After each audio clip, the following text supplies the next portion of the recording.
Hello viewers, welcome to Concept Classes by Priya Bhardwaj. Class 11th chapter 0 हमने start कर रखा है, basic tools of mathematics. इसमें हमने एक तो ट्रिग्नोमेट्री, उसमें एंगल्स के लिए, ठीक है, और दूसरा जो बायनोमियल थ्योरम थी, अलजेब्रा थे, ये सब हम पढ़ चुके हैं। आज की जो क्लास है इसमें हम डिस्कस करने वाले हैं आज की क्लास में ग्राफ्स के लिए। आपने ग्राफ बनाए भी हैं पहले भी मैथमेटिक्स में 10th क्लास तक। आज की क्लास में हम बात करने जा रहे हैं ग्राफ। तो ग्राफ बेसिकली होता क्या है, तो देखो हम ऐसा कह सकते हैं कि एक graph is a line.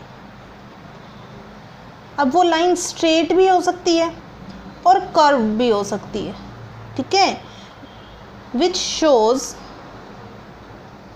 A graph is a line, straight हो सकती है, कर्व हो सकती है, ठीक है, which shows the variation of one quantity with respect to other, which are interrelated to each other। कहने का मतलब क्या कि दो क्वांटिटीज़ हो हमारे पास में, ठीक है ना, उनका एक का दूसरे के रिस्पेक्ट में कितना वेरिएशन हो रहा है, कैसे वेरिएशन हो रहा है, उसको जो हम डिफाइन करते हैं, वो जो चीज़ होती है हमारी, वो क्या कहलाती है, ग्राफ। अब जो दोनों क्वांटिटीज़ हमने बात की कि दो क्वांटिटी होनी चाहिए, दोनों ही एक दूसरे पर रिलेटेड होनी चाहिए, एक दूसरे से इंटर रिलेटेड होनी चाहिए, ठीक है भाई। अब एक सिंपल सा एग्जांपल, जैसे हम फोर्स वाले रिलेशन की बात कर लेते हैं, F = ma। अगर हम मास को ले लें कांस्टेंट, तो F क्या हो जाएगा, प्रोपोर्शनल टू a, ठीक है ना। तो ग्राफ जो अभी हम प्लॉट करेंगे, तो फोर्स जो है वो इंडिपेंडेंट वेरिएबल हम काउंट करेंगे, ठीक है ना, और एक्सेलरेशन को डिपेंडेंट वेरिएबल। कैसे, देखो एक एग्जांपल के लिए अगर हमने बात कर दिया F = ma, और हमने ऐसा कह दिया कि if mass is constant, m is constant, then हम ऐसा कह सकते हैं कि F proportional to a, acceleration के प्रोपोर्शनल होगा, ठीक है। तो अभी यहाँ पर जब हम ग्राफ प्लॉट करेंगे, तो जो फोर्स है हमारा F जो है, इसको हम कैसा लेंगे, इंडिपेंडेंट वेरिएबल, ठीक है, और एक्सेलरेशन जो है इसको हम क्या बोलेंगे, डिपेंडेंट वेरिएबल, ठीक है भाई। ये दो बातें हो गई हमारी। अब कोई भी ग्राफ जो हम प्लॉट करते हैं, तो उसमें हम दो डायरेक्शन भी काउंट करते हैं, जैसे कंसिडर कर ले हम एक्स एक्सिस और वाई एक्सिस, दो चीज़ें हमने बता दी, ठीक है ना। तो यहाँ पर हम पॉइंट डाल के लिखेंगे, in any graph the independent variable. अब इंडिपेंडेंट वेरिएबल कौन है, फोर्स, ठीक है ना। मतलब सिंपल अगर पूछा जाए कि इंडिपेंडेंट वेरिएबल कौन है, जिसके कारण से कोई चीज़ हो रही है, ठीक है, काज जो है किसी चीज़ के होने का कारण जो है वो इंडिपेंडेंट वेरिएबल, ठीक है। जैसे कि हम इसको क्या बोल दें, the cause is represented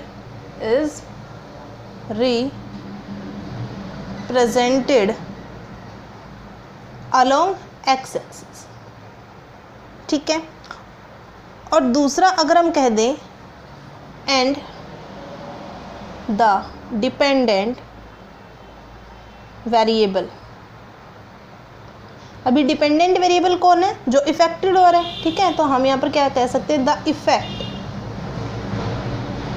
is represented along y axis.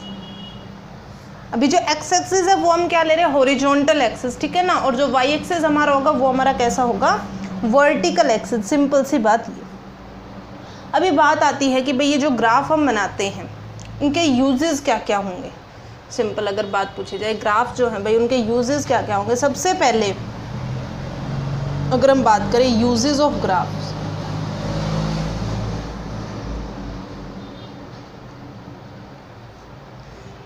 पहले अगर हम बात करें तो ग्राफ के थ्रू हमें कोई भी दो क्वांटिटीज़ हैं उनके रिलेशन के बारे में पता लग जाता है। तो हम ऐसा कह सकते हैं ना कि we get a clear idea about the relationship, we get a clear idea about the relationship between two quantities। अब ये दो क्वांटिटीज़ कौन कौन सी होंगी जिसके बीच में ग्राफ प्लॉट किया गया है। ठीक है भाई, जैसे कि अगर हमने अगर हमारे पास जैसे रिलेशन है y is equals to m x की फॉर्म में, सिंपल सा, ठीक है। तो अगर तो स्ट्रेट लाइन है तो equation y is equals to m x है, उसके अकॉर्डिंग तो स्ट्रेट लाइन, और m x plus minus c है तो वो इंटरसेप्ट को शो करेगा, जिसके बारे में हम आगे पढ़ेंगे। ठीक है, दूसरी बात, जो ग्राफ है, स्लोप ऑफ ग्राफ और इंटरसेप्ट की वैल्यूज, उस फिजिकल क्वांटिटीज़ की वैल्यूज हमें पता लग जाती है। ठीक है, तो दूसरा मेन पॉइंट हमारा क्या हो सकता है, the slope of the graph and its intercepts on x and y axis give us the value of physical quantities। जो स्लोप होगी और जो इंटरसेप्ट होगा वो क्या बताएगा, वो उसकी वैल्यू के बारे में, जो फिजिकल क्वांटिटी जिसका हमने ग्राफ प्लॉट किया है उसकी वैल्यू के बारे में बताएगा। चलो ये तो हमारे सिंपल से यूजेस हो गए, ग्राफ क्या होता है हमने ये डिफाइन कर दिया। अभी आगे हम बात कर लेते हैं कुछ जर्नल से इक्वेशंस की। कुछ इक्वेशन के बेसिस पे हम कैसे डिफाइन करेंगे कि इसका ग्राफ कैसा होगा या किसी पर्टिकुलर इक्वेशन के लिए कैसा ग्राफ बनेगा। चलो, तो नेक्स्ट हम क्या करने जा रहे हैं, ग्राफ्स फॉर वेरियस इक्वेशंस। अलग अलग इक्वेशंस के लिए जो ग्राफ्स हैं उसके बारे में आगे हम देखने जा रहे हैं। ठीक है, सबसे पहले अगर हम बात करें फर्स्ट पॉइंट, तो अगर इक्वेशन हो y is equals to m x, इस फॉर्म में हमें कोई इक्वेशन मिले y is equals to m x, तो ग्राफ जो होगा वो कैसा होगा, स्ट्रेट लाइन। देखो किस तरह से इसका ग्राफ जो हम प्लॉट करेंगे, ये हमारा x एक्सिस हो गया, ये वाला हमारा y एक्सिस हो गया, तो इसके बीच का जो ग्राफ होगा वो हमारा इस तरह से बनेगा, ये हमारा एंगल थीटा। ठीक है भाई, तो ग्राफ यहाँ पर कैसा बनेगा, ग्राफ कैसा बनेगा, स्ट्रेट लाइन। ठीक है, और यहाँ पर जो स्लोप होगी, स्लोप ऑफ स्ट्रेट लाइन, वो एक्स एक्सिस के अलोंग मेजर होगी। ठीक है, क्या लिखेंगे हम, slope of straight line, slope of straight line with x axis, और वो हमारी कितनी होगी, m, और ये जो m है हमारा, ये क्या होगा हमारा tan थीटा। स्लोप जो है उसको हम किससे डिनोट करेंगे, m, और ये क्या होगा tan थीटा हमारा। ठीक है, दूसरी अगर हम बात करें, अगर हमारी इक्वेशन हमें इस तरह से मिले mx plus c, y is equals to m x plus c, तो इस कंडीशन में हम क्या करेंगे, देखो इसके लिए ग्राफ हमें कुछ इस तरह से मिलेगा, ये x और ये y, इस कंडीशन के लिए ग्राफ जो है वो इस तरह से बनेगा। ठीक है, यहाँ पर हमने जैसे पॉइंट नेम दे दिया b और c, ये ओरिजिन, o जो है ये डिनोट कर रहा है ओरिजिन। तो देखो इस इक्वेशन के लिए जो ग्राफ हमें मिला वो कैसा मिला, स्ट्रेट लाइन। ठीक है, with positive intercept, positive intercept. c किसको डिनोट करेगा, इंटरसेप्ट को, और m किसको डिनोट करेगा, स्लोप को। ठीक है, अगेन फिर हमें इसमें क्या बताना है, स्लोप, तो slope of straight line m tan theta. ठीक है, यहाँ पर OB, O to B जो है ये तो हमारा किसके बारे में बताएगा, ये जो है ये तो हमारा क्या है, इंटरसेप्ट C। ठीक है ना, और ये जो है ये लाइन, ये यहाँ से यहाँ तक, ये हमारी किसके बारे में बता रही है, स्लोप के बारे में। यहाँ पर अगर हम जनरली इस तरह से करें तो ये हमें किसके बारे में बताएगी, थीटा के बारे में। ठीक है, तो ओरिजिन से ये जो डिस्टेंस है ये तो इंटरसेप्ट का बता रही है, और ये वाली जो डिस्टेंस है ये पूरी क्या बता रही है, हमारा स्लोप। इसी तरह से जो पहले वाला था इसमें भी अगर हम यहाँ से ओ ए नाम दे दें तो ये ओ ए जो है ये हमारा किसके बारे में बता रहा है, स्लोप के बारे में बता रहा है। नेक्स्ट, अगर हमें इस तरह से इक्वेशन मिले y is equals to mx minus c, तो इस कंडीशन में हमारा जो ग्राफ बनेगा वो कैसा बनेगा? ग्राफ ये हमें मिलेगा स्ट्रेट लाइन। देखो किस तरह से, ये हमारा x और ये वाला हमारा y को रिप्रेजेंट करेगा, ये हमारा O, इस तरह से। माइनस एक्स है तो इंटरसेप्ट हमारा किस डायरेक्शन में जाएगा? नेगेटिव डायरेक्शन में। y का जो नेगेटिव डायरेक्शन होगा वो ये डाउनवर्ड वाला होगा, तो इसमें जो ग्राफ हमें मिलेगा कुछ इस तरह से, ठीक है। तो यहाँ पर हम जैसे पॉइंट को नाम दे दें D और C, तो ग्राफ हमारा कैसा होगा? ग्राफ हमारा होगा एक स्ट्रेट लाइन, ठीक है, with negative intercept, with negative intercept. ये यहाँ से यहाँ तक का जो पॉइंट है ये किसको शो कर रहा है? हमारा नेगेटिव इंटरसेप्ट को, ठीक है। इसमें अगर हम चाहे आगे लिखे तो स्लोप ऑफ स्ट्रेट लाइन क्या होगी? m, that means tan theta. और ये जो स्लोप बनेगा इसका ये बनेगा d टू c, यहाँ पर हम भी लिख देते हैं dc, जो पहले वाला था हमारा उसमें हमारा क्या हो जाएगा? bc। इससे पहले जो हमने लिखा स्लोप के लिए OA, ताकि हमें थोड़ा सा ध्यान रहे, ठीक है। ये हमारा हो जाएगा DC, ये हमारा क्या डिनोट करेगा? स्लोप को। और एंगल की अगर हम बात करें तो ये हमें पर्टिकुलर एंगल यहाँ पे इस तरह से मिलेगा। तो ये तो हमारे 3 ग्राफ हो गए। Equation y is equals to, अगर हमें सिंपल mx मिल रही है उस कंडीशन में इंटरसेप्ट 0 है हमारा, सिंपल सा अगर हम देखें, ठीक है। दूसरा, अगर mx प्लस सी तो पॉजिटिव इंटरसेप्ट है और mx माइनस सी तो नेगेटिव इंटरसेप्ट। इसके बाद अगर हम बात करें फोर्थ इक्वेशन, हमें इस तरह से मिले y is equals to minus of mx plus c. ये जो कंडीशंस हम देख रहे हैं ये हमारी स्ट्रेट लाइन के लिए, ये y is equals to mx plus c. तो यहाँ पर जो ग्राफ मिलेगा, ग्राफ तो हमारा कैसा होगा? Straight line. ग्राफ तो अगेन हमें कैसा मिलेगा? Straight line. देखो किस तरह से, ये x और ये हमारा किसको डिनोट कर रहा है? y को, ये ओरिजिन। तो इस तरह से ये यहाँ पर एंगल हमारा थीटा बन रहा है, इस पॉइंट को हमने नाम दे दिया FG। तो यहाँ पर अगर हम बात करेंगे, हमारा इंटरसेप्ट तो ये होगा positive intercept with positive intercept, ठीक है। और अगर यहाँ पर हम स्लोप की बात करें, slope of straight line, slope of straight line जो है हमारी, वो हमें कितनी मिलेगी? ये हमारा कितना हो जाएगा? Minus of m, negative direction में, जो कि हमारा क्या होगा? tan थीटा, ठीक है। क्लियर है। स्ट्रेट लाइन हमें मिलेगी FG, OF हमारा क्या होगा? OF हमारा होगा इंटरसेप्ट। चलो, ये तो हमारी हो गई स्ट्रेट लाइन के लिए कुछ जर्नल इक्वेशन। इसके बाद अगर हम बात करें पैराबोला के लिए, ठीक है, तो फिफ्थ जो है पैराबोला की भी हम 2 कंडीशंस लेके चलेंगे। एक तो हमारा होगा सिमेट्रिक पैराबोला और दूसरा हमारा होगा एसिमेट्रिक पैराबोला। तो सबसे पहले अगर तो हमें इक्वेशन इस तरह से मिले y is equals y square is equals to k x, इस तरह से अगर हमें फॉर्म मिले, तब तो जो हमारा ग्राफ बनेगा वो किस तरह से बनेगा? देखो, अगर y इज इक्वल्स टू हमें के एक्स स्क्वायर मिल रहा है, तब तो हमारा ग्राफ जो है वो बनेगा,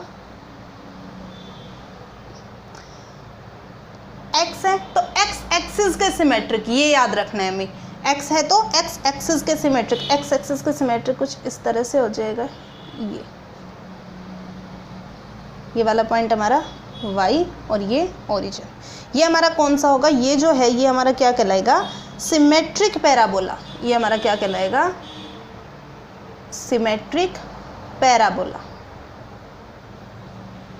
इसी तरह से अगर हमें इक्वेशन मिल जाए y square is equals to minus of k x, again x को हम नोटिस करेंगे तो किसके सिमेट्रिक बनेगा? एक्स एक्सिस के सिमेट्रिक। नेगेटिव है तो नेगेटिव एक्स एक्सिस के सिमेट्रिक बनेगा ये हमारा। इस तरह से अगर हम ऑब्जर्व करें, ये y है हमारा, ये माइनस ऑफ एक्स एक्सिस के लिए डिनोट होगा हमारा, इधर जो है एक्स एक्सिस। तो ये जो ग्राफ है हमें कुछ इस तरह से मिलेगा, ठीक है। ये भी हमारा क्या है? Symmetry parabola, symmetric parabola. अगर हमें इक्वेशन कुछ इस तरह से मिल जाए, x square is equals to k y, x square is equals to k y, तो अभी हमें किसके रिस्पेक्ट में ऑब्जर्व करना है, वाई के रिस्पेक्ट में। तो यहाँ पर जो हमें ग्राफ मिलेगा वो किस तरह से मिलेगा, देखो ये एक्स ये वाई, तो ये पैराबोला का सिमेट्रिक जो ग्राफ हमें इस तरह से मिलेगा। क्लियर है भाई। और अगर हमें इक्वेशन मिले x square is equals to minus of k y, तो ये भी हमारा कौन सा सिमेट्रिक पैराबोला है, और माइनस ऑफ के वाई के लिए अगर बात हो रही है तो माइनस ऑफ के वाई के लिए हमारा जो ग्राफ होगा ये वाई, और ये जो हमारा ग्राफ बनेगा कुछ इस तरह से।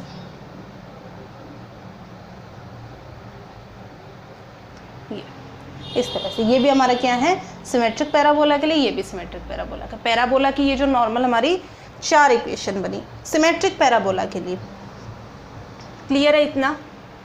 ओके सो नेक्स्ट अगर हम देखें हमारा, अगर हमें इक्वेशन इस तरह से मिले y is equals to a x plus b x square, y is equals to a x plus b x square, तो इनके बीच का जो ग्राफ होगा वो कैसा ग्राफ होगा, ए सिमेट्रिक, वो ग्राफ होगा हमारा ए सिमेट्रिक पैराबोला। अब इसके लिए भी हमारे पास कंडीशन है, इफ़ ए एंड बी ये दोनों ही हमारे कैसे हों positive, if a and b both are positive then तो देखो हमारा ग्राफ जो है वो किस तरह से मिलेगा हमें, ये एक्स ये वाई, तब तो हमें ग्राफ मिलेगा इस तरह से, अगर ए और बी दोनों ही हमारे पॉजिटिव है। ठीक है। दूसरी अगर हमारे पास कंडीशन हो कि ए तो हमारा पॉजिटिव है, ठीक है ना, और बी जो है हमारा ये नेगेटिव हो, इस कंडीशन में जो हमें ग्राफ मिलेगा वो इस तरह से मिलेगा, ये एक्स और ये y के लिए, और ये जो ग्राफ होगा ये हमें मिलेगा इस तरह से। क्लियर है?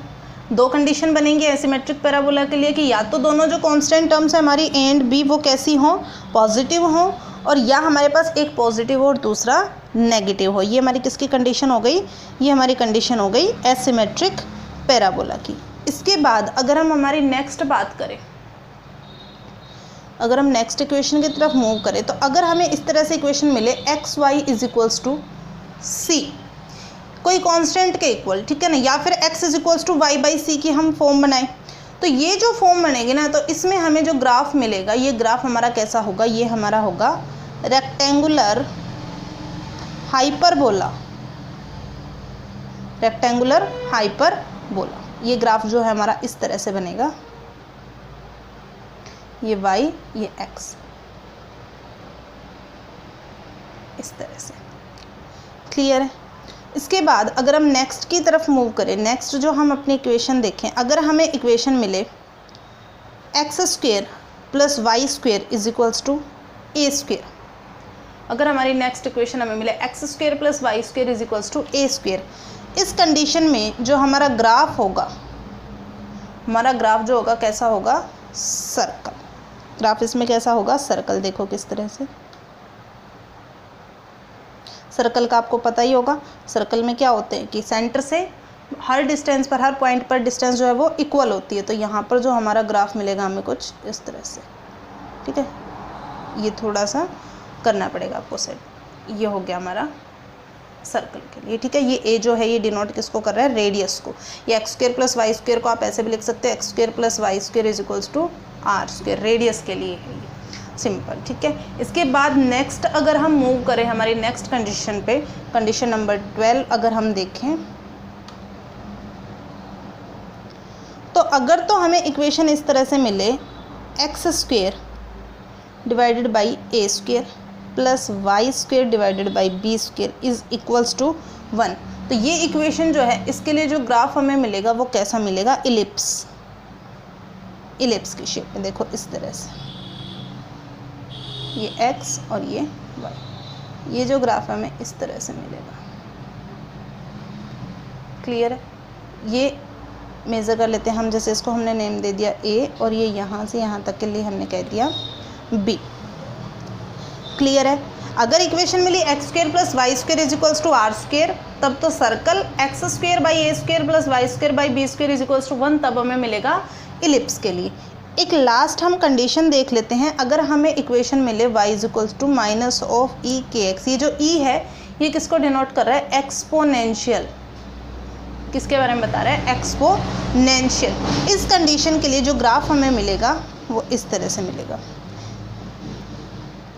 ये एक्स एक्सिस, ये वाई एक्सिस, तो ये जो ग्राफ हमारा होगा इस तरह से, ये इस तरह से, इसको हम क्या बोलेंगे? Exponential curve. ये हमारा क्या कहलाएगा? Exponential curve. तो ये हमारे कुछ जर्नल से ग्राफ्स थे जिनको आपको बस इक्वेशन को थोड़ा सा लर्न करना है, इससे ज़्यादा कुछ भी हार्ड नहीं है, बस थोड़ा सा आपको ऑब्जर्व करना है कि हॉरिजॉन्टल एक्सिस और वर्टिकल एक्सिस, अब ये वाई और एक्स के रिस्पेक्ट में हर बार मिले ऐसा ज़रूरी नहीं है, ठीक है, यहाँ पर चेंज भी कर सकते हैं, बस आपको ध्यान रखना है हॉरिजॉन्टल एक्सिस कौन सा है और वर्टिकल एक्सिस कौन सा है और कौन सी इक्वेशन के लिए किस तरह का हमें ग्राफ ऑब्जर्व होगा।